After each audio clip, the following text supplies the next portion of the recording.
네, 이어서 종목 공감으로 바로 이 시간 이어가겠습니다. 업종과 탑픽 하나대투증권 도곡역 지점의 하진태 부장 모시고 말씀 들어봅니다. 안녕하세요. 안녕하세요. 네, 오늘은 실적 시즌과 관련해서 투자의 아이디어를 먼저 준비하셨다고요?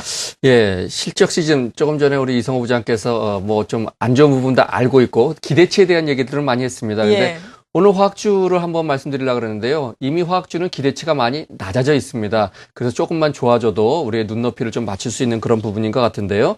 화학주 하시면 뭐 다들 낙폭 과대주에 하면 바로 떠오르는 것이 바로 화학주가 되겠죠. 그렇죠. 그만큼 글로벌 경기에 대해서 민감하게 작용을 했었고 경기 회복이 이제 서서히 기대감으로 좀 작용을 하게 되기 때문에 최근 들어서 기관과 외국인들이 집중적으로 관심을 갖는 이제 그런 부분인 것 같습니다. 당장 실적이 어마어마하게 좋아지는 것보다 이제 바닥을 탈피하고 그동안 많이 억눌렸던 그런 주가들에 대해서 관심이 있기 때문에 외국인들도 집중적으로 관심을 두는 것 같고요. 자, 최근 들어서 한 2년 정도의 화학주의 흐름을 한번 제가 차트로 준비를 해봤습니다. 네. 차트를 한번 띄워주시고요. 자, 이 대표적인 화학주 3개죠. 금호석유, 호남석유, LG화학을 한번 봤는데요. 제일 위에 푸른색으로 나오는 것이 금호석유화학입니다. 2년 전에 비해서 굉장히 많이 올랐다가 하락을 했고 최근 들어서는 뭐 2년 전보다는 물론 한 68% 정도 올랐습니다만은 고점 대비해서는 한 40~50% 정도 하락한 그런 부분이 되겠고요. 그리고 초록색으로 나온 부분이 바로 호남석유가 되겠습니다. 완만하게 움직여지는 그런 구간인데 지금 2년 전 대비해서 플러스 7% 정도이기 때문에 거의 뭐 2년 동안 제자리다 이렇게 보시면 될 것 같고요. 맨 아래 분홍색으로 나타나는 부분이 바로 LG화학입니다. 네. 2년 전 가격보다 오히려 마이너스 5% 정도 이렇게 나타나고 있어서 세계 화학주들의 흐름이 결코 높은 그런 수준이 전혀 아니다라는 부분을 볼 수가 있겠고요. 실적들을 한번 비교를 해봤습니다. 자, 올해 예상 퍼를 한번 계산을 해봤는데 LG화학이 11배가 조금 넘는 그런 부분들, 그리고 호남석유가 15배, 그리고 금호석유가 19 이렇게 해서 이 올해의 예상 퍼를 보게 된다면 LG화학이 가장 낮은 그런 수준이 되겠고요. 내년도에는 좀 뭐 등락이 어긋날 수 있겠습니다만 내년도에도 큰 흐름적으로 봤을 때는 10배 초반대 이렇게 되겠습니다. 수익성적인 측면으로 봤습니다. 자본 이익률로 봤을 때 올해 ROE가 LG화학이 16.2배라서 굉장히 높은 16% 정도를 차지하고 있는 그런 부분을 볼 수가 있겠고요. 자산 가치를 한번 비교를 해봤는데요. 자산 가치는 금호석유만 2.3배 정도고요. LG화학과 호남석유는 1.4, 1.91에서 굉장히 좀 낮은 이런 가치가 되겠다라고 보여집니다.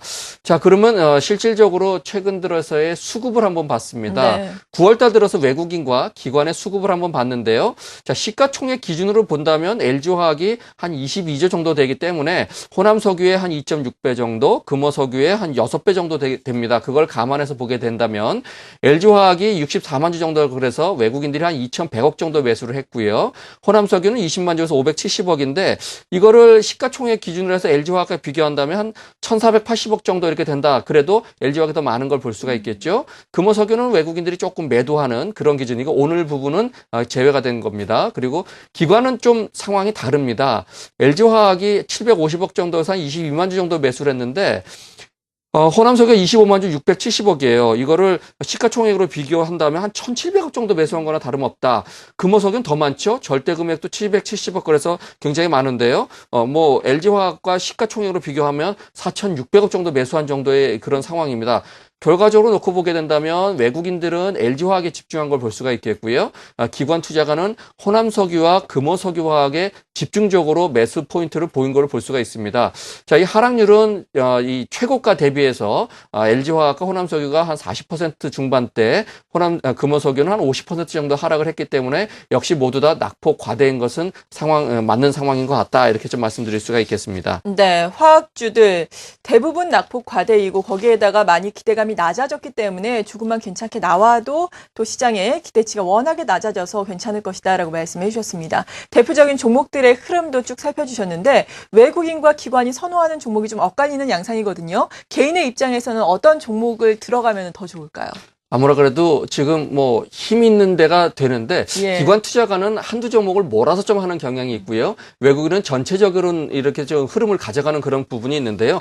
오늘은 제가 LG화학을 한번 언급을 할까 합니다. 네. LG화학 같은 경우에는 조금 전에 보셨듯이 기관도 매수, 외국인도 매수해서 양매수가 집중적으로 나오는 부분을 볼 수가 있는데요. LG화학 하면 우리 그 많은 분들이 자동차용 2차 전지가 주력 사업인 줄 알고 계시는데요. 그것이 물론 세계적으로 넘버원에 가까운 그런 부분인 건 맞습니다만은 아직까지는 그 부분에 있어서는 굉장히 회사 전체로 봤을 때는 미약한 부분이라고 보시면 될 것 같은데 사업 전 부분 크게 세 가지로 볼 수가 있습니다. 석유화학 비중, 석유화학이 75% 정도 비중을 차지하고 있고요. 그리고 정보 전자 소재, 전지 사업 모두 다 양호하게 흘러가고 있다라는 부분이 좀 눈여겨볼 수 있는 부분이 되겠고요. 특히나 석유화학 부분의 영업이익률이 굉장히 회복 중이다. 그래서 3분기에는 두 자릿수로 회복할 수 있는 가능성이 높아졌다. 그것 때문에 기관과 외국인들이 집중적으로 매수를 하고 있는 것 같은데요. 좀 더 세부적으로 보시게 된다면, 자, 이 석유화학 쪽이 왜 이렇게 많이 좋아졌는가라는 부분인데요. 3분기 실적이 확실히 좋아지는 부분은 5월 달에서 7월 달 정도에 유가가 조금 하락하면서 나프타 가격이죠. 나프타 가격이 톤당 7,800달러 정도로 낮아졌습니다. 네. 그 원료가 7, 8월 달에 실질적으로 투입이 된다. 그래서 확실하게 이 원료 절감 효과가 나타나서요. 수익성이 굉장히 좋아지는 부분이 되겠고요. 그 부분이 수익 개선의 가장 큰 부분이다. 두 번째로는 정보 전지 사업 쪽이 되겠는데요. 생각보다 좋아졌다는 겁니다. 이 디스플레이 메이저 업체들이 가동률이 95%까지 올라가기 때문에 굉장히 가동률이 좋은 그런 구간인데 특히나 수익성이 굉장히 좋은 거죠. 고수익성인 평강판 쪽 3D TV에 많이 들어가는 그런 부분이 되겠는데요. 그쪽 부분에 가동률이 올라가면서 수익성이 향상이 됐다라는 부분입니다. 자, 전지 쪽으로 보게 되면 폴리머 전지는 삼성 SDI가 역시 1위가 되겠는데 뉴 아이패드 쪽에는 LG화학이 굉장히 많이 납품을 하고 있고요. 그쪽이 이 판매가 좀 증가되고 있는 부분이 되겠고요. 중대형 전지죠. 자동차용 2차 전지 쪽을 보셔야 되겠는데 그쪽은 GM볼트 그러고 또 하이브리드 자동차 판매가 증가가 되고 있기 때문에요. 굉장히 매출이 좀 증가되고 있다. 지금은 조금 미미하지만 차세대 먹거리로 될 수 있는 그런 구간이 되겠습니다. 근데 이 중대형 전지 쪽이 지금은 수익성이 조금 약한 부분은요. 아직까지 이 생산 설비 증설 이런 것 때문에 고정비가 매출보다 더 많이 들어간다. 그래서 미래에 대한 투자 때문에 그 부분으로는 지금 조금 수익성은 조금 떨어진다 이렇게 볼 수가 있겠습니다. 하지만 이 2차 전지 쪽의 신규 사업 진출로 인해서요. 중장기 성장 모멘텀은 확실히 좀 가지고 있는 것 같다. 또 하나 이제 중국이 아직까지는 지표들이 살아나고 있지는 않습니다만은 살아난다면 대표적인 게 철강과 화학의 수혜를 입는다는 부분이 되겠죠. 그래서 중국이 돌아서는 얘기만 나오면 LG화학, 호남석유, 금호석유 이런 것들이 마치 코스닥 움직이듯이 5, 6% 이상씩 올라가는 거 많이 경험을 했을 겁니다. 그래서 여러모로 봤을 때 LG화학에 대한 관심이 조금 높아지는 그런 측면이다 이렇게 말씀드릴 수 있겠습니다. 네.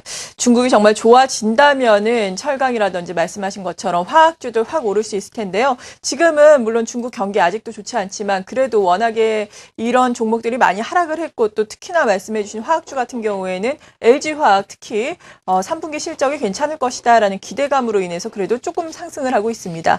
1.96% 오늘도 상승세를 나타내고 있는데요. LG화학 어느 정도 선에서 어느 정도 목표를 가지고 접근을 할까요? 네, 포인트를 한번 잡아드리도록 하겠습니다. 사실은 오늘 아침에 동시호가 붙고 양봉이 바로 붙었는 게 시가보다 좀 높은 상황이죠. 그때부터 공략했으면 하는 좀 아쉬움이 남았는데요. 자, 이 차트를 보시면서 지금 흐름을 잡아드리도록 하겠습니다. 자, 이 LG화학 같은 경우는 길게 놓고 보시면 굉장히 많이 하락을 한 건데요. 좀 크게 놓고 보겠습니다. 최근 들어서 반등은 괜찮은 편이고요. 이 33만 원에 위치하고 있던 200일 이동평균선을 1차적으로 뚫어줬고 두 번째 뚫어줬다가 눌림목을 형성하는 그런 구간이었는데요. 이 아침부터의 매수는 조금 지났습니다만은 조금 정도의 시장, 오늘 장이 열리고 내일 또 휴식하기 때문에 급하게 쫓아갈 이유까지는 없는 것 같고요. 지금 33만 8천 원인데 대략 33만 5천 원 정도를 한번 매수가로 설정하시면 어떨까 싶고요. 목표가는 40만 원 정도, 손절가는 31만 원 정도로 하는 투자 전략을 한번 세워보도록 하겠습니다. 네, 오늘 이 시간 하나대투증권 도곡역 지점의 하진태 부장과 함께 화학업종, 특히나 LG화학에 대해서 자세한 내용 알아봤습니다. 감사합니다. 감사합니다.